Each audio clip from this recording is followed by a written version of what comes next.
Hi YouTube, my name is Eric. If you haven't clicked the like and subscribe button yet, click the like and subscribe button right down there. My name is Eric, and I have a channel that's based around addiction, mental health, mental illness, depression, anxiety, suicide awareness, and making it through everyday life. Why? Because I'm an addict. I lost a wife and a father to suicide. I deal with PTSD, ADHD, depression, anxiety on a daily basis, and no journey's worth going alone. So click the like and subscribe button, and let's do this together.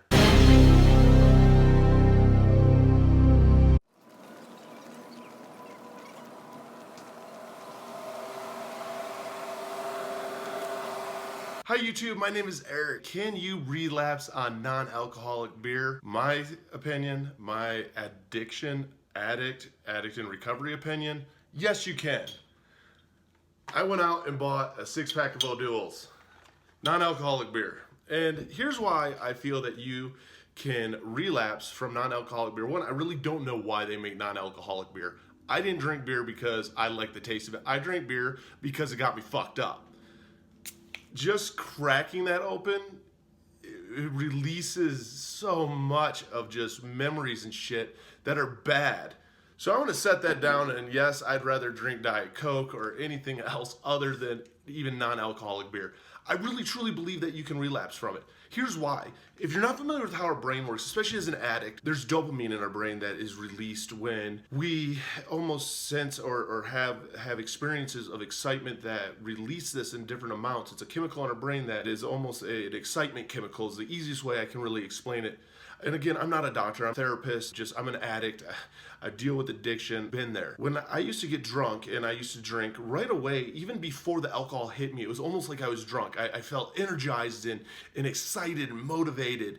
I felt all of a sudden this rush take over me. The alcohol hadn't even really hit my system yet. I mean, it went down my throat, it went into my belly, but I guarantee you in just a couple minutes, there was no way I could have gotten as drunk as I felt I was. And it was almost like my brain was recalling past experiences. When I started to drink a while back some non-alcoholic beer, and this was actually before I would say I actually got sober, because the story kind of goes as this. I had gotten sober and decided I was going to quit drinking. This was about, I would say 2014. I wanted to quit. I knew I had a problem. Ended up going to non-alcoholic beer, so started drinking O'Doul's. And it was really weird what would happen. I would drink O'Doul's and I'd have like 2 or 3 O'Doul's and I would feel drunk almost. I mean, it was the same excitement. I'm drinking out of a bottle and it's mirroring everything of me drinking.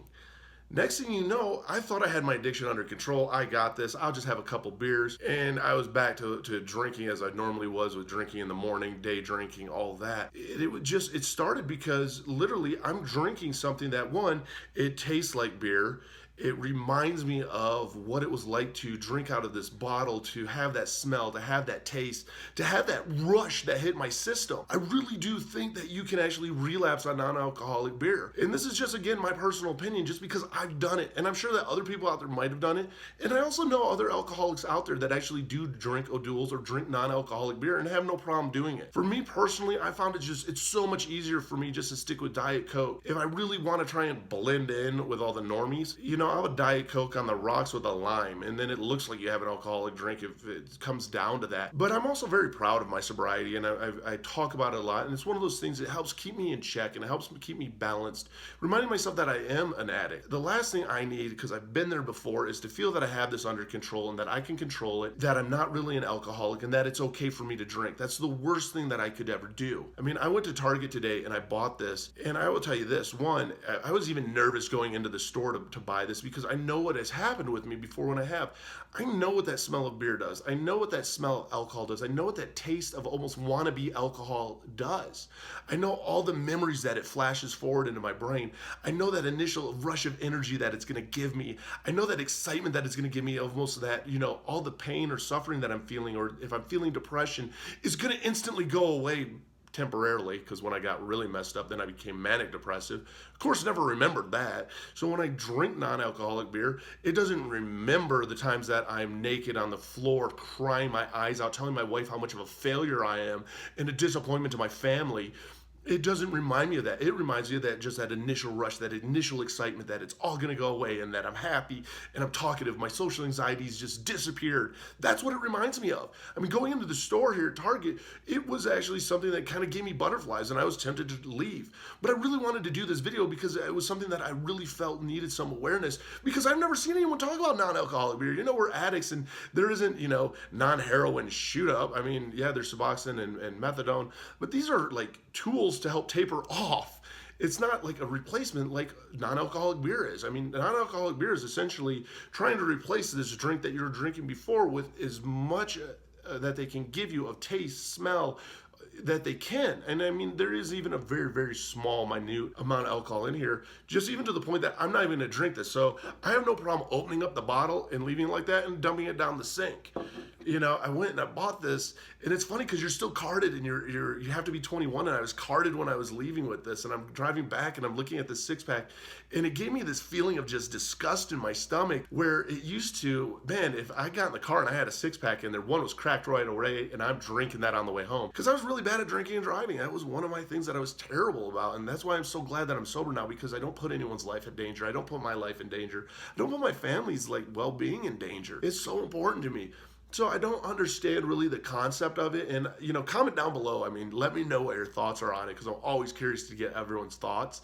Whether you're going to say, hey, you're just the only one that feels this way. And that's fine, too, if I am. It's amazing what happens when it's almost like PTSD, where certain triggers will make us almost relive an experience. And with non-alcoholic beer, for me, it was a trigger that made me relive this certain experience in my brain of how I felt in that initial just excitement and joy. Because let's face it, when I got drunk, and the reason that I thought I always had to be drunk is because I thought it gave me just this uncanny ability to talk to people. It made me more confident. I thought it made me funnier. I didn't give a shit. I was very just, hey, this is how it is.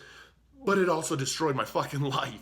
I mean, it destroyed my life, and I've had to piece it back together, and I still piece it back together now. For me, non-alcoholic beer is not an option. It's not a solution at all. In fact, to me, it's actually something that can actually have me relapse back. If you've been one of those and you've tried different things, for me, it just doesn't work. I'd rather stick with Diet Coke. I'd rather stick with coffee. In fact, I enjoy coffee because now when I drink coffee, it reminds me of AA meetings almost, and it reminds me of comfort, and it reminds me of I am okay. As weird as that might sound, it's almost like a good type of PTSD I'm going to just relate it to. And I know, somebody gets on here, that's not PTSD, I get that. But it reflashes those memories of going to these morning meetings, and it's okay. And it's okay to be not okay. It's okay that you're an addict, that you can get better and that you can push forward. Wanting to pretend that I'm drinking and that I'm going to get drunk does nothing for me. In fact, it's going to hinder everything that I've accomplished. So why would I want to damage that? I'm excited actually, and it gets me a little thrilled to be able just to dump this shit out. I'm excited about that. I mean, instead of just driving back to my hotel room and going, man, I'm gonna get fucked up, I'm excited to come back to my hotel room and be like, hey, I'm gonna do a video on this, how bad it is and how good I'm gonna feel actually when I dump it out, because again, I didn't give into this and I have no desire to want to drink because I know what it has done to my life. Alcoholism and being an addict is fucking serious. It's not a joke. I mean, a lot of people die from getting sober. A lot of people die from alcohol withdrawal. I mean, if you're to the point like I was, where you're shaky in the morning and you have to have that drink first thing in the morning and you need to go to an inpatient rehab or an outpatient rehab, do it. A lot of people don't understand even how alcoholism is, because let's face it, you can buy it. I can't go to the store and I can't buy meth. I can't buy heroin. I can't buy benzos, but I can buy alcohol. People always ask, well, why didn't you just stop? Just quit drinking, have one beer. My problem wasn't the 20th beer. It wasn't the 30th beer or the 30th shot. It was that first one. It was that first one that all of a sudden something triggers in my brain that goes, I need to get fucked up, and I just can't stop. I became like the Cookie Monster, and it was just, wah, wah, wah, wah, wah. I need more, and I had to fuel that buzz, that high that I had, and I couldn't stop because I didn't want to lose it, so I just kept getting drunker and drunker and drunker, to the point that, I would wake up in the morning so embarrassed because I didn't know what I did the night before. I didn't know what I did. And next thing you know, my wife is showing me videos of me blabbering bullshit, trying to crawl into my bed for being told of how I'm sitting there and I'm so depressed and I'm crying and she can't take it anymore, just listening to me of how I'm a failure. It did such terrible things to me. Unfortunately, I was blacked out at those times, and I don't remember those. All I remember is that initial rush, that initial excitement of getting drunk, and oh my God, all my problems are gonna disappear, and they fucking don't. And they come back 10 times worse. If I could ever not pick up that first fucking beer, I would not trade the worst day I've had fucking sober for the best day I thought I had fucking drunk. I just wouldn't. I would not trade that because this has damaged my life. It destroyed a lot of my life. It destroyed a lot of relationships. It destroyed a lot of friendships. It lost me a lot of trust, and trust that I've had to rebuild. And it's taken a long time. And fucking 18 months isn't long enough. And who knows, when I'm getting my 5-year chip, I still might have repairing to do. I don't know. But what I do know is each day's better than what the last one was, and it's better than any fucking drunk day out there. So fuck no, duels. I'm not gonna drink this shit because I know what it can do. I know what it can ruin. So if you're out there and you're struggling with addiction, man, well, reach out for help. Go to an AA meeting. Go to an NA meeting. Get help. Let people know that you're an addict, and just believe me, it's worth it. It's fucking work, but it's worth it. You know, when it comes to non-alcoholic beer, when it comes to non-alcoholic drinks, when it comes to virgin whatever, fuck that. No, give me a Diet Coke, give me a Pepsi, give me whatever. I'm gonna drink anything but this. I'd rather have coffee again than anything else, especially because I'm ADHD and the caffeine helps with it. It helps actually calm me down, believe it or not, because of how our brain's wired. Again, though, O'Doul's, this was nothing for me. This actually is something that hindered my trying to get sober. I would never even touch this now in any kind of sobriety that I'm in, just because people say, hey, you can drink non-alcoholic beer. Fuck no. I don't want those memories. I don't want that rush. I don't want my brain to say, hey, this is okay, you have it under control. Because with addiction, and if you are an addict, we all know, we don't ever have it under control. We can never do that again because each relapse is worse than the last one. And the next one that I would ever have would probably be a deadly one. And I cannot risk that. I don't want to risk it. It's not worth it. I love my wife. I love my family. I want nothing more than a wonderful life that I've started to be able to build for myself without the help of this kind of shit. So personally, staying away from non-alcoholic beer, yes. Can it damage my sobriety? Yes. Me personally, it can. So you know what? I hope that you get something out of this. If you have a similar experience, comment down below. If you haven't clicked the like and subscribe button, they're right over there.